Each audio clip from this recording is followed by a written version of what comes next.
किसान को मक्का की एमएसपी नहीं मिल रही, रागी की नहीं मिल रही, सोयाबीन की नहीं मिल रही। पूर्व मुख्यमंत्री और नेता प्रतिपक्ष भूपेंद्र सिंह हुड्डा ने मंडियों में किसानों को हो रही परेशानी के लिए गठबंधन सरकार को जिम्मेदार ठहराया है। उनका कहना है कि किसान कई हफ्तों से मंडियों में धान और दूसरी फसलें लेकर पहुंच रहे हैं, लेकिन उनकी खरीद नहीं हो रही। फसल की आवक के मुकाबले खरीद ना के बराबर है।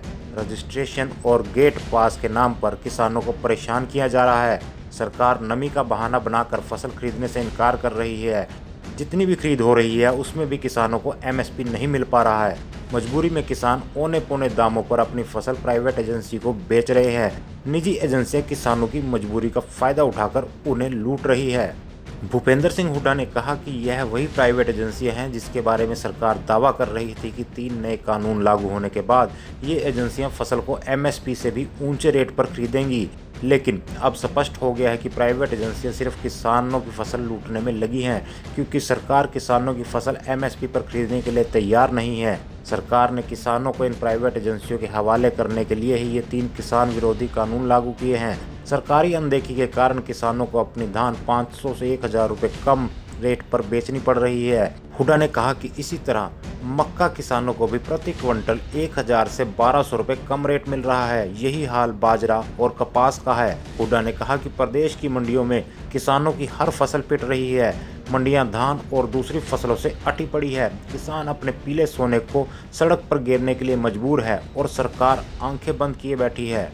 किसान को मक्का की एमएसपी नहीं मिल रही, रागी की नहीं मिल रही, सोयाबीन की नहीं मिल रही। भूपेंद्र सिंह हुड्डा ने कांग्रेस के पूर्व अध्यक्ष राहुल गांधी के दौरे के दौरान भी मंडियों में किसानों से बात की थी। किसानों ने बताया था कि सरकार उनकी कोई सुध नहीं ले रही है। मजबूरी में उन्हें बार बार आंदोलन का रास्ता अपनाना पड़ रहा है। खरीद नहीं होने से नाराज किसान और आड़तियों ने अम्बाला, कुरुक्षेत्र, करनाल, कैथल समेत कई जिलों में अनेक बार धरना प्रदर्शन किया और जाम लगाया। फिर भी सरकार ने उनकी नहीं सुनी।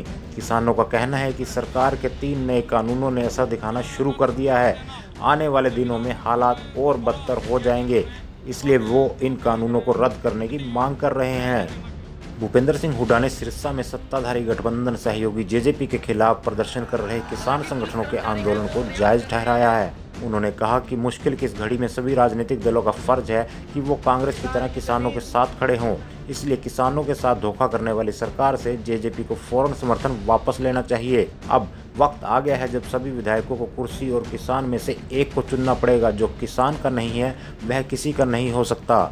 नेता प्रतिपक्ष ने कहा कि सरकार के आंकड़े खुद इस बात की तस्दीक करते हैं कि मंडी में आवक के मुकाबले खरीद 5% ही हुई है। खुद बीजेपी के अम्बाला शहर से विधायक खरीद नहीं होने के चलते सरकार के खिलाफ धरने पर बैठे हैं। भिवानी, महेंद्रगढ़ से बीजेपी सांसद खुद बाजरा खरीद में घोटाले के आरोप लगा रहे हैं। इससे खुद सरकार के अधिकारी धान घोटाले के आरोपों की पुष्टि कर चुके हैं। किसान संगठन और विपक्ष लगातार धान, बाजरा, सरसों खरीद समेत तमाम घोटालों की जाँच की मांग कर रहे हैं। भूपेंद्र सिंह हुड्डा ने कहा कि आज ऐसा लग रहा है कि मानो सरकार किसानों को चौतरफा मार मारने में लगी है। हमारी सरकार में किसानों के लिए बनाई गई मंडी, एमएसपी, बोनस, सब्सिडी जैसी व्यवस्थाओं को मौजूदा सरकार में पूरी तरह से ध्वस्त कर दिया गया है। कर्ज माफ़ी करना, बोनस का ऐलान, किसानों को सब्सिडी देना, एमएसपी में वाजिब बढ़ोतरी करना, उचित मुआवजा देना तो दूर, यह सरकार तो एमएसपी पर खरीद से भी अपने हाथ पीछे खींच रही है। इसलिए कांग्रेस पंजाब, हरियाणा समेत पूरे देश में किसानों की लड़ाई लड़ने में लगी है। जब तक सरकार किसानों के हक में फैसला नहीं लेती, ये लड़ाई जारी रहेगी। हल्ला बोल हरियाणा।